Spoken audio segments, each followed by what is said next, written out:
Arith.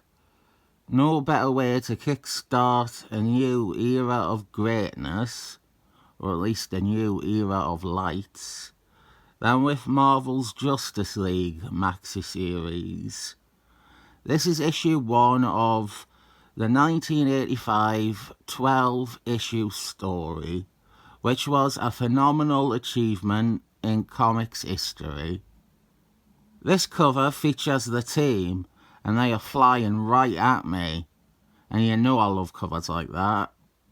And we begin with Superman, a lovely sequence showing us Superman trying to stop a satellite crashing to Earth as it burns up in the atmosphere. Superman is one of our main characters, and straight off the bat, I need to explain the Justice League. Marvel's team, the Justice League. The Justice League were minor characters before this. They were a group of foils who were introduced in Avengers to serve as a cheeky excuse to have the Avengers fight DC's main superhero team. Most of their stories involved them being tricked or mind controlled into being villains that the Avengers would have to oppose. Their most recent appearance prior to this was in a big story arc in Jim Tomatis' Defenders run, which I will explain a bit more later. But Marky Mark G, the writer of this, was also given a co-plot or co-writing credit for those issues.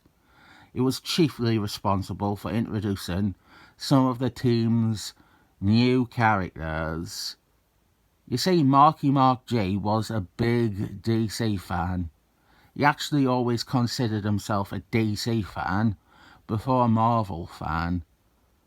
But the artwork for this profile in Who Is Who would be the only DC credit he had in his lifetime.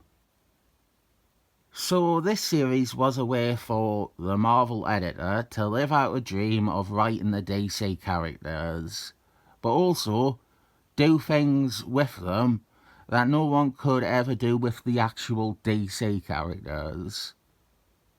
Originally, it was announced as written by Marky Mark G, penciled by Jason Byrne, and inked by Jeremy Ordinary. This one bit of promotional art is all that exists of that vision. This was sent out to retailers on a card.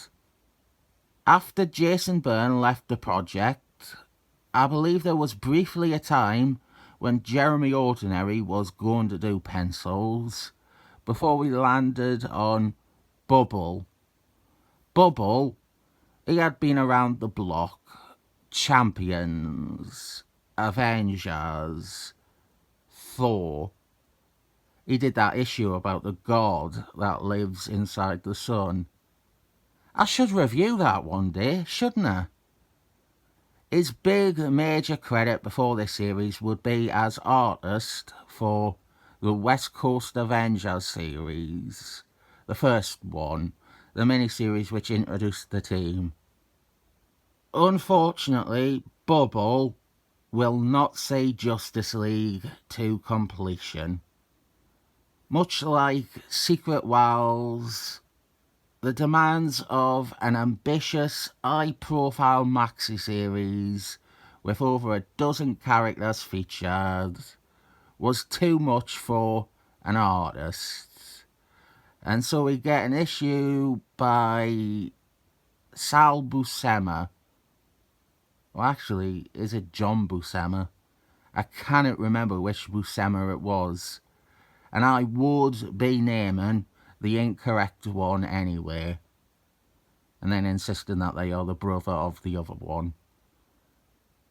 And then the series is finished off by Ryan Paul, kickstarting a long history of Marky Mark G and Ryan Paul collaborations, like Dup 7 and Kazar.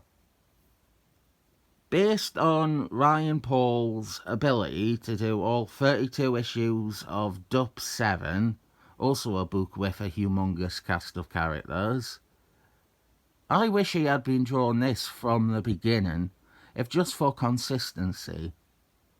As for our artist here, Bubble, I believe his reputation was affected quite a lot by his mid-series departure from Justice League. After this, he has one more tour de force at Marvel, Emperor Doom, an amazing graphic novel that touches on some of the same ideas as this series, but one that had already been in production for several years. Credits after that are scattershot, and predominantly fill-ins for Avengers, or much later, a Robert Liefeldman impersonation in New Muties 92. He did a bit more work over at Valiant, brought over of course by Shooter.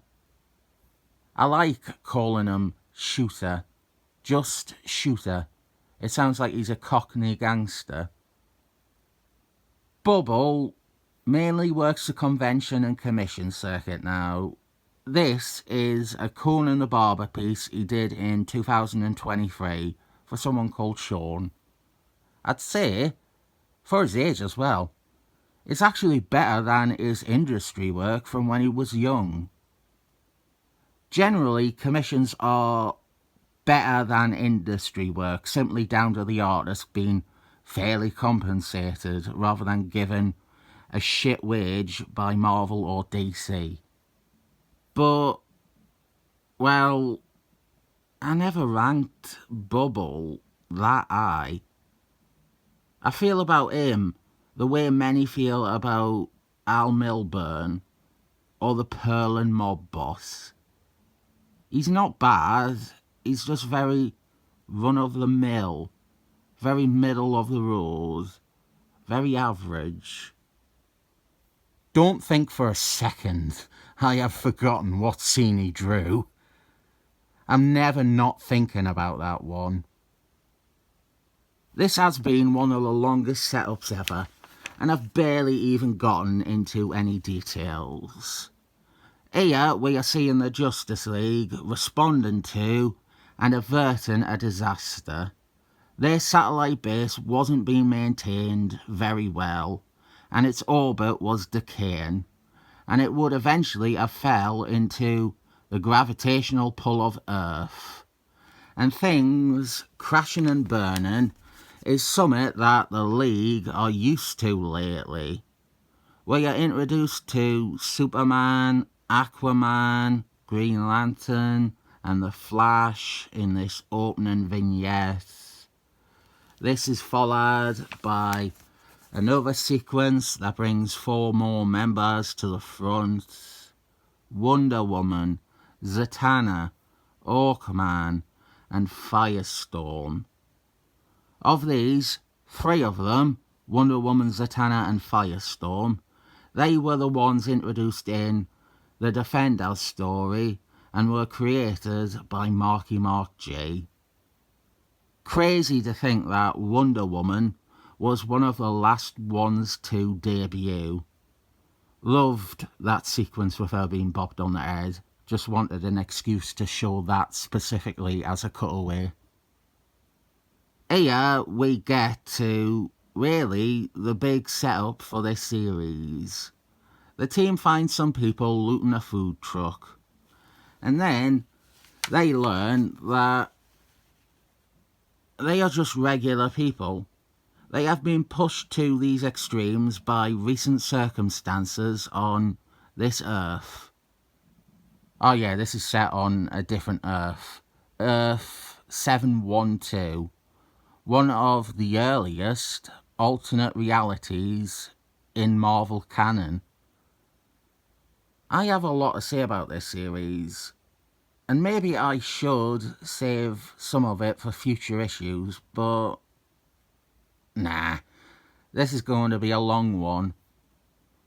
Their Earth has been rocked stopped by a series of horrible events that the Justice League were inadequate to prevent.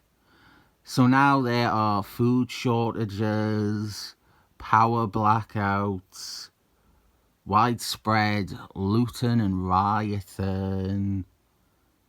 And here, the League leave and permit the people to continue ransacking the truck. But they are confronted by the army, who have been deployed to stop the unrest and basically shoot these people dead. I'm sure some idiot somewhere will have already offered the pathetic commentary that this is truer now than it was then. So the heroes, they fight against these civil servants. They prevent them from interfering. Firestorm blows up their jeep and proclaims to the troops, "It's mega rad time." That is a very lame thing to say, isn't it? Well, I do believe what we have here is some censorship. In Marvel Age magazine, issue 29, we had a preview of this series, which included this bit, actually. And we can see that his line was changed. The early preview version has him saying, "It's Hiroshima time." I think the original line works well to establish bluntly how we should feel about Firestorm as a person. "It's mega rad time" means nothing. "It's Hiroshima time" gives us a hint that Firestorm is a twat. Then we have our final grouping of characters: Batman, the Atom, Green Arrow, and Black Canary. Batman will be one of our focal characters in this issue. It's time to explain what happened to this world to get it in such a shit state. First, the world was taken over by Dr. Bedlam from the New Gods, the hard Fantastic Force enemy, Dr. Bedlam. He took mental control over the Justice League and used them as his pawns. Using them, he invaded all the other countries on Earth. And he was intended to turn his conquest towards space and other realities. Then, after Dr. Bedlam was dealt with, thanks to the Defenders, there was Null, the Living Darkness. It's noticeable that Null, the Living Darkness, only gets a single mention in this issue, with all the upheaval and world breaking laid at Dr. Bedlam's feet. So this is another scene which is showing us this world is falling apart. Batman and the Atom, they try to stop or minimise the gas explosions of a power plant. It is a brilliant introduction or reintroduction to the Atom. These various Justice League characters, like the Atom, I will cover them more in depth when we get to their issues or their story arcs. The group reconvene at their mountain lair, and it is here where we get to our conflict. But before that, I want to regrettably criticise something. We have been introduced to all these characters, 12 all, and we've been introduced to them actually pretty well. Not just the Atom, they all were reasonably set up for a reader. We should be able to identify them from what we have had, and we can. But the problem is that at the end of this issue, over half of them change their costumes. You can quickly work out who is who, but it feels a bit counterintuitive that I've set them up so well and then confuse it a bit. What this series is setting out to do, though, is to really deconstruct these characters, these archetypes, these iconic, well-known DC characters, and to do so in a way that the actual DC characters never could be or never should be. This was before Watching Men. I need to bring that up. This was released before Watching Men made the idea of deconstructing a superhero seem illustrious and ultimately overdone and tiresome. On the next page we get that backstory with Dr. Bedlam. Not just Null, the Living Darkness, but we don't see the Defenders in the flashbacks either. I think I get where they were coming from. They were trying to keep it simple. They weren't trying to overwhelm a reader. You already have 12 Justice League members. You don't want to confuse them with another 10 Defenders members or having to explain what Null, the Living Darkness is. The key thing is that their world is burning, and the Justice League are observing how badly. They were either conquered by Dr. Bedlam's America and have similarly descended into almost societal collapse, or they have taken up arms to try and revolt and want to turn the tables on America. Oh, it is truer now than it was then. Now we get Wonder Woman telling us her origin. I think a lot of these characters actually had their origins established in the first series of the Andy books. Wonder Woman's is that she comes from Utopia Isle, an isolated island that has remained hidden from civilization. Her and her people were experimented on by the Kree people, and while their culture developed as an enlightened utopia, they eventually left for the stars, and Wonder Woman stayed back as their ambassador. If you didn't spot the obvious connection, her and the other inhabitants of the island share an origin with the Unhumans. They are basically this world's Unhumans. They never discovered the Unhumans' fart gas. They instead evolved in another direction. The island itself is Unhumans' land, heavily implied and obvious here, but if you completely missed this, it is confirmed much, much later during the SeaWorld Rising crossover, not to be confused with SeaWorld Attacks.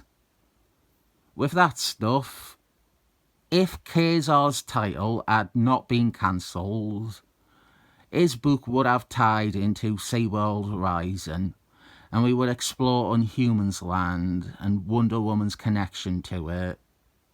Instead, there is actually set up for that in SeaWorld Rising, and no payoff to it anyway.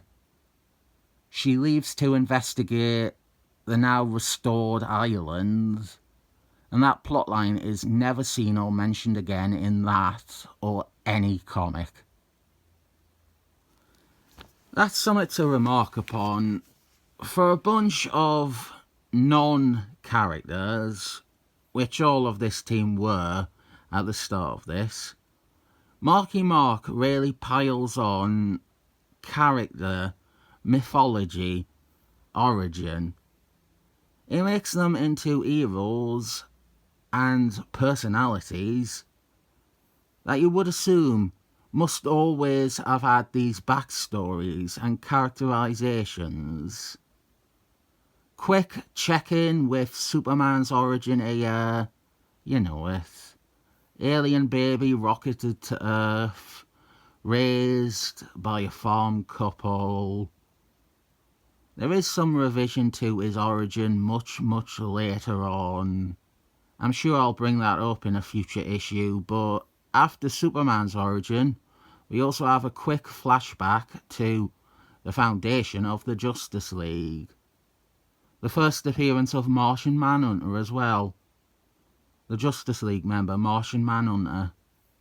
He's one of the neat little mysteries in this series. I will talk about him in the Green Lantern issue. That's kind of the main time we see him. So, Superman, he proposes, hey, boys and girls, why don't we just use our superpowers and take over Earth and make it perfect? There's our story. Superheroes taking matters into their own hands and trying to transform Earth into a utopia. Batman rejects this. He hates this idea. And he spells out all the things I should be telling you about how they are positioning themselves as absolute rulers, and how it is not a utopia if you are forcing people to accept your version of such. Now, it's easy to prejudge this story, and assume what this is going to be like, but that's unfair. It's not the miserable fascist superheroes that have taken over the medium. Most of these guys remain heroic. They are misguided and make poor choices, and really do come close to being bastards at points. But they are nearly all redeemable. The team, they vote as to whether or not to pursue Superman's proposed Utopia project. Batman and Aquaman are the only ones who vote against it. And so, disgusted at his teammates and friends, Batman leaves. Now, I wouldn't be the leading SeaWorld Attacks expert if I didn't bring up how SeaWorld Attacks tries to, I suppose, show that Superman, he had actually had ideas on this before. I fucking hate it. It's something I hate. We have a flashback and Superman is telling Batman about how he and Wonder Woman have considered how easy it will be to take control and improve the world. And Batman is appropriately disgusted. But then Superman says, "Don't worry, I will never ever do that. I am sure I will never do that. No siree, I would never possibly do that."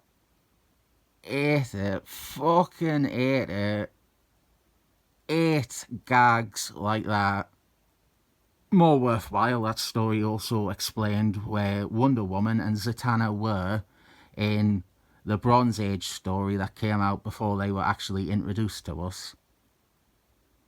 We now get a variety of downtime scenes that each fill us in on our cast in little ways. Superman returns home to Lois Lane and he breaks up with her. I know there's a scene in a few pages where I will bring this up more, but what I noticed reading this, which I had never noticed in my readings before, is how this Superman is like a Superman who remains an alien. This is a Superman who lives with humans. He was raised by them. He has relationships with them. And he thinks of himself as human, but he isn't. He lacks any humanity. He lacks any empathy. The way he breaks up with Lois because something more important has come along. There's no emotion. There's no real sadness in him. he has never thought of how this affects her, which is a fantastic bit of foreshadowing to how he also hasn't thought about how his Utopia program affects other people. But with this relationship, it didn't really mean much to him. He says he cared for her, but his actions show that he never really grasped the level of connection that he was more or less pretending he might have had. DC's Superman runs into the arms of Lois when he is faced with doubts about humanity, or his humanity, or his parents restore his faith in the world and himself. This Superman would rather cut off those things as an inconvenience when he has something more important to do. Then we have the Flash and his family. I have always thought of the Flash and Zatanna as the two important ones. They're the most human. Well, they both have families, and I think they're healthy relationships with ordinary people. For me, those are the two characters that feel like they're the least... they're the... Well, what I'm trying to say is their families allow us to root for them a bit more than the others, because their families are completely innocent, and by virtue of their relationship to the Flash and Zatanna, those characters seem more innocent too. You don't want anything bad to happen to the Flash's wife or daughter, and so you can kind of see why the Flash is invested in the Utopia program. He has two people he wants a better world for. We get scenes of all the members, Green Lantern, and we have Hawkman. His dad passed away, and his dad was a superhero in the Justice Society of America, a team you hear about in bits and pieces across the series. And Hawkman is going to adopt his dad's costume. And next we have Wonder Woman and Steve Trevor. We get backstory on him here as well.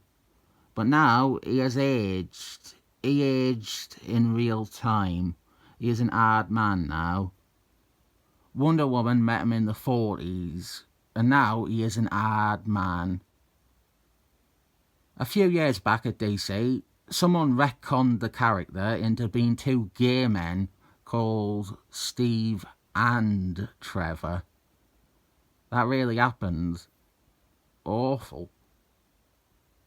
Aquaman, he is a character whose arc is a great false start. I'm also happy that they didn't do anything as immature or juvenile as having him fuck a fish. Now, here is the interesting one. Green Arrow and Black Canary. They return home, and we get some flourish with Black Canary and her backstory, how she used to be a singer. And then we turn back to Green Arrow. He finds a random dead body on his floor. There was that bit earlier on where there was some censorship. It's Hiroshima time. And I suspect this is another example. I believe this was meant to be Speedy. Green Arrow came home and found Speedy dead from a drug overdose. The layout and the pacing, the focus on what is now a random dead body. That reaction panel. It doesn't make much sense. I reckon they had to ditch the drug paraphernalia around the body, and maybe even a dead teenager was too much as well. And eventually it snowballed into just having to drop the old speedy analogue. And so now Green Arrow's scene, which is also shared with Black Canary, for Green Arrow, it actually lacks a real insight into his character. He spots a dead body and says that he doesn't know who it is. The sad thing about this is that if it had been Speedy, if Green Arrow had walked in and found his kid partner dead, it would work a lot to humanise him and set up a stronger reason for his pretty abhorrent actions in the rest of the series. He has lost one person close to him, and he doesn't want to lose the other. Firestorm now. His parents are dying from cancer brought on by radiation poisoning. He and his powers are responsible for their condition. He is another case like Aquaman, where it is a good example of how less is more. Firestorm is one of the least defined and developed of these characters, and we get enough that we know there's probably more to him. There are some notable differences between some of these characters and their DC versions. Firestorm, for example, is not a composite being like at DC. He is just one person in this, teenager Ronnie Raymond, no ad Professor Man. And after him we have Zatanna and her husband and her children. FYI, she is my favourite of the Justice League characters. But they all are actually wonderfully compelling and detailed in this series. Then we have the Atom, Ray Palmer. For the longest of time, the first time I read this series, definitely, I didn't know who he was meant to be an analogue for. I think of the core team, the 12 we have as of this issue, he is by far the most dramatically removed from his DC counterpart. I might even take to calling him Ray Palmer, because I feel that would be more appropriate than the Atom. After Zatanna, he is the best character here. I think nearly everyone who reads this series ends up liking Ray Palmer a decent amount. He is another whose story arc and goals, and even his personality, make him easier to root for. And last of the bunch is Batman, who gets a lot more page time here. Batman is not going to be an ongoing presence due to his rejection of the Justice League's plan. One thing to note, you might know a lot about Batman from the Defenders, but almost none of that is relevant or true to Batman from the Justice League. This Batman is and was never a foul-up as a hero. He was a foul-up at something else, and that was being president. He had retired from superheroics and became president of the United States.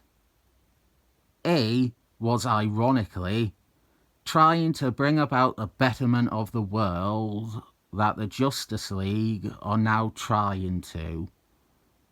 But he was doing it officially and within the systems already built. He was voted for as president, democracy, things like that. However, it was during his presidency that Dr. Bedlam arrived, and Batman, President Batman, was the first that Dr. Bedlam took control of. And then after Dr. Bedlam, Null the Living Darkness was something that affected Batman incredibly. So now, down to what Dr. Bedlam did. Batman is seen as a disgraced president.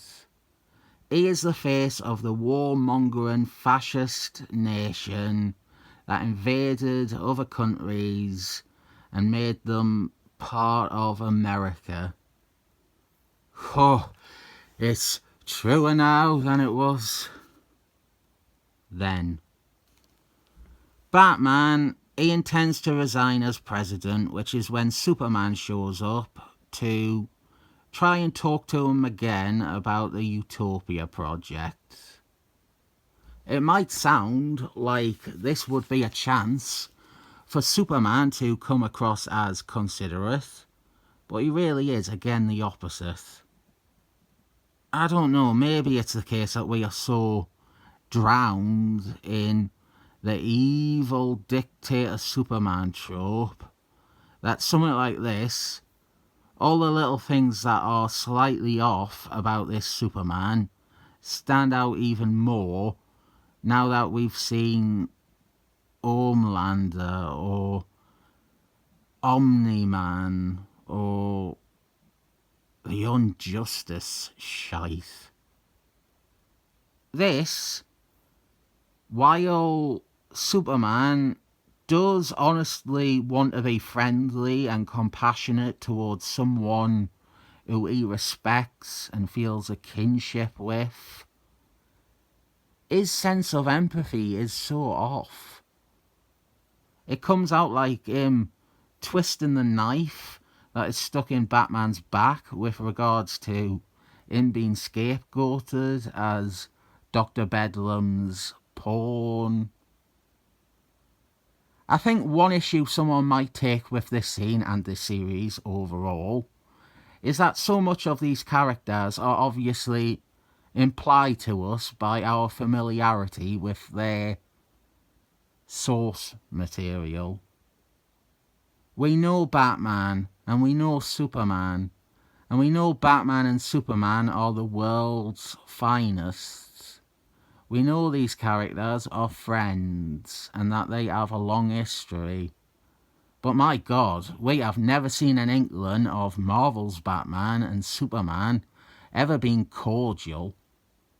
This takes us to what is by far the most memorable and iconic scene of the series. Batman, he realises that he is the only one in a position to stop the Utopia program before it begins. So using kryptonite, the compound which is Superman's weakness, Batman creates a bullet from kryptonite to shoot Superman with.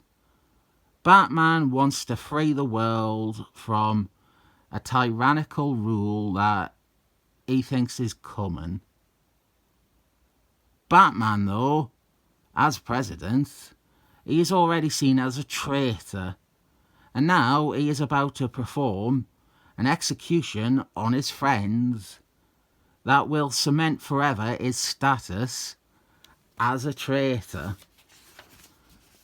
Batman resigns as president, and then Superman, he takes the podium to declare that he and the Justice League intend to take charge of Earth and strive to improve everything from the current crisis situations to overall living conditions.